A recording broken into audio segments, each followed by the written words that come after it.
Isang kwento. Isang binata. Laging bastid. Ligaw siya na ligaw. Eh, ang nililigawan niya, medyo may tsura eh. Hindi bagay sa kanya. Sabi niya, ganda yan ah. Ligaw. At nung niligawan niya, ang ganda ng ginawa niya. May pabulaklak-bulaklak pa. Pero, busted. Wala. Hanap ulit siya. Hanap ulit siya ng liligawan. Oh, ang ganda oh. Liligawan ko nga.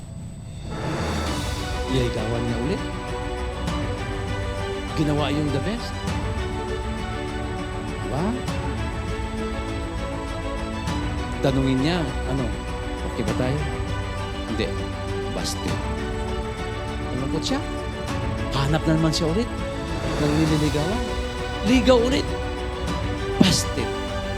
Ang lungkot ng mukha niya eh. Lungkot ng itsura niya eh. Busted talaga. Eh, alam mo ba? May nagbulong isang mama na may isang lugar doon sa probinsya, mahiwagang ilog daw, na yung ilog na yon, kapag humipo ka, yung tubig na yon,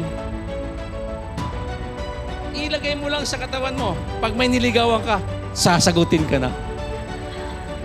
Yung mahiwagang ilog. Masisira ang buhay mo. So talagang hinanap talaga niya, pumunta siya sa probinsya. Tama-tama, lumakad siya. May mama na nakaupo. Habang nakaupo, tinanong niya, Manong, gaano kalayo mula dito ang mahiwagang ilog? Ilang oras ang mahiwagang ilog bago marating? Wala mo sagot ni Manong? Walang kabuhay-buhay. Parang katulad ng katabi nyo. Walang kabuhay-buhay. Sabi niya, maganda naman ang tanong ko. Maliwanag naman eh. Inuulit niya ang tanong. Manong, uulitin ko ang tanong. Mas maliwanag. Gaano kalayo o ilang oras mula dito ang mahiwagang ilog? Alam mo ang sagot ni Manong? Walang kabuhay-buhay. Nainis yung binata. Alam mo ginawa ng binata? Lumakad.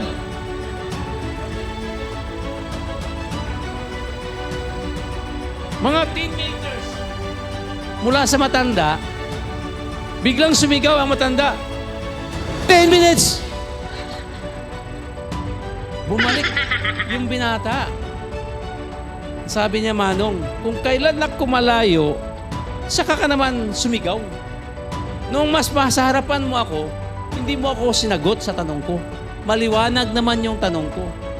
Ba't nung malayo na ako, saka naman sumigaw? At sabihin mong 10 minutes. Alam mo, iho, nung tinignan ko yung lakad mo, na-estimate ko na kung gaano kalayo at ilang oras mo marating yung mahiwagang ilog. Yun pala. Sa gala, gusto ba natin kitain yung elite framework ng 535 million? Depende sa bilis, depende sa sipag, depende sa energy, depende sa excitement, depende sa depende sa hataw. Hataw tayo. Trabahuin natin. Sama-sama tayo para makuha natin yung 535 million. Ipanalangin natin kay Lord para makuha natin yan. Depende sa bilis.